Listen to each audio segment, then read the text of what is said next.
It's been a couple of weeks since you played a football match. I must feel a little bit odd. I just said to Isaac Sinclair, it's like a winter break for you guys, isn't it, a little bit? It is. It's been good, actually, in terms of that. Obviously we want to play the games, and the weather was a few fall foul to the weather with that one, but in terms of the break and the downtime that the lads have had, and the training sessions that you can get in as well, it's been good, mate, really good.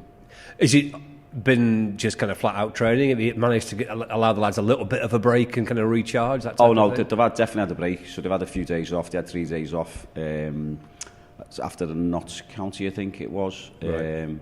And then so they've recharged. So I said that the other day to them when we came back in, started the week, to say, listen, you've had a good break, you've had a good recharge, reset, it's time to do your job again. And I guess it just allows those with kind of achy limbs or a few bumps and bruises just to kind of shake those things off, doesn't it? Yeah, it is. And the size of the squad that we've got, it was welcome as well. So as you said, they've all come back. They're all chomping at the bit now. We all wanted to play the last game that got called off against Barnet here. So we didn't want them to travel. We got the pitch checked. The referee come down, checked it, and it obviously wasn't playable. It wasn't playable Saturday morning because it was the same scenario then as well. How are you kind of looking squad-wise for this weekend? Yeah, everyone's fit up to now, so obviously we've got to get through this training session and see how it is then. And with regards to the January transfer window, John, where kind of are you with that in terms of incomings and outgoings? So there's things going on in terms of trying to bring one or two in, and in terms of outgoings, there's rumours about obviously our players, because it just shows the good work that we've all been doing as a club on and off the field. So lads are obviously getting the names touted around everywhere, but at the end of the day, it's because they've been doing the job and been doing it really well in recent months. So long may that continue. So hopefully no one goes out. That's the plan. At the minute, in terms of the loan players, Ollie's staying, Ollie Wright, Isaac Heat staying as well, so we're just more than happy with that, and we'll see on the rest of them.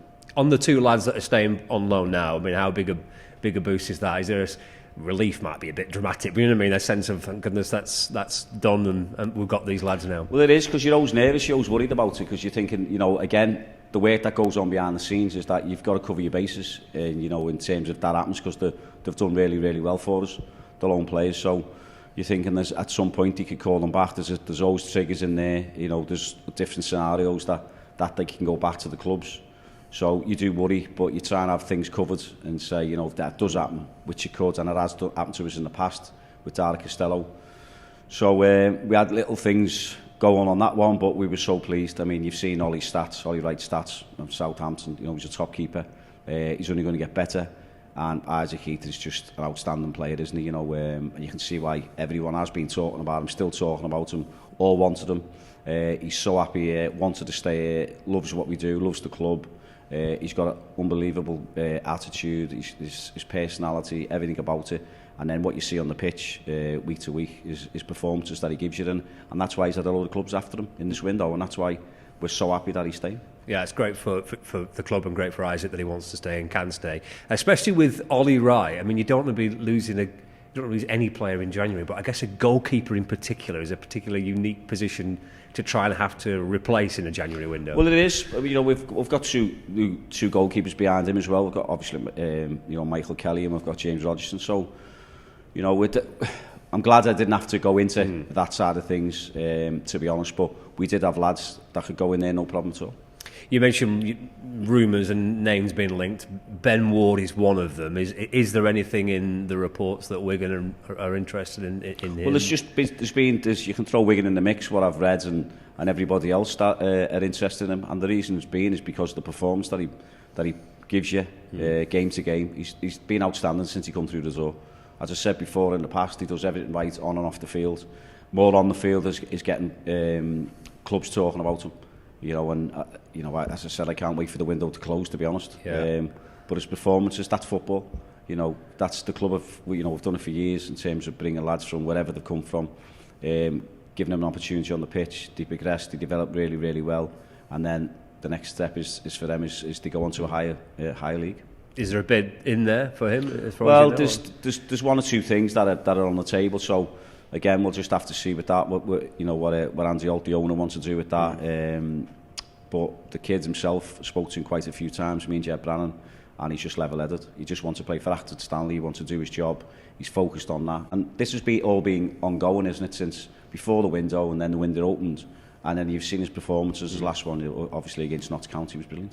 It's not ideal. No one wants to lose players, do they? I remember speaking to Pete Wilde at Fleetwood about Ryan Graydon, and he said, well, unfortunately, sometimes that's just the nature of the beast, isn't it? I'm not saying that Ben will leave, but that's sometimes just what happens. That kind of players do it does, Scott. It does, but that's because they're doing the job. And I said before how well the club have, we've all gone about our work, and it's a pat on the back for everyone. So you get the players and they go out and you give them the opportunity, and then can they go and do it?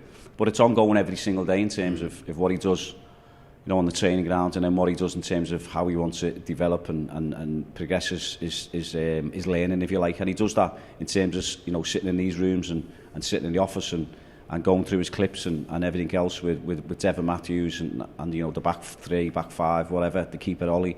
So he's like a sponge. He wants to progress. So we're never ever going to stop anyone from leaving the club. If the price is right, then the price is right. But ultimately, it will be my decision whether he leaves or he doesn't. And a terrific back end of November and December, just before the new year. I mean, I know it might feel like a while ago that now, but clearly hitting some really consistent levels. What's kind of been the secret behind that, do you reckon? That's the word. It's consistency. So I ask for that every day, and you see it in training, but when the opportunity comes for the team and individuals to actually go on the pitch and do it, then they've got to do it. And that's the word, consistent at the levels that they have shown that they can hit, and they can do it again the next game and the next game.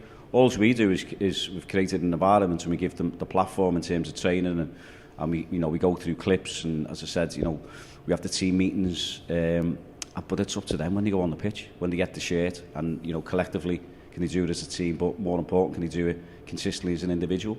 And they get the support from everyone, from the club behind them. The fans get behind them, and the fans were outstanding over the Christmas period in terms of the support that they give us. You've got the Harrogate game, the Barrow game, the Notts County, they were brilliant. So the ones that travel, so it's given them something to cheer about as well. But it's that consistency performance. Was the win at MK Dons one of the highlights away from home this season for you? Yeah, I think it was, yeah. You go to big clubs, massive, aspirations of automatic promotion and what have you. So to go there and we just go about it in the right way in terms of how we set up, how we structure our game plan against with and without the ball. And we know the threats that they posed, and they're a good side, very good side. So you could say it was the highlight. Notts County was a highlight, going to them, and that was a massive club, again, with automatic promotion in their minds. So to go there and to win that game again was another highlight. And I guess supporters will look at this as 20 odd games left of the season, and you kind of just in the kind of mid-table top half. Who knows what possibly could be achieved in the second half of the season? That's it, Scott. So you can only go for the next game, and the next game we wanted to play, which was Colchester. We travelled down there. That was off, and then the next game after that we focused was Barney. We were really looking forward to that. That got called off, and the next one's now MK Dons. So we're just going from game to game.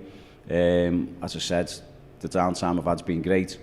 The sessions we put into the lads has been good. The information they've got about MK Dons has been good. So there's no excuses. So you're going back to now. Once the team's picked, can we consistently perform?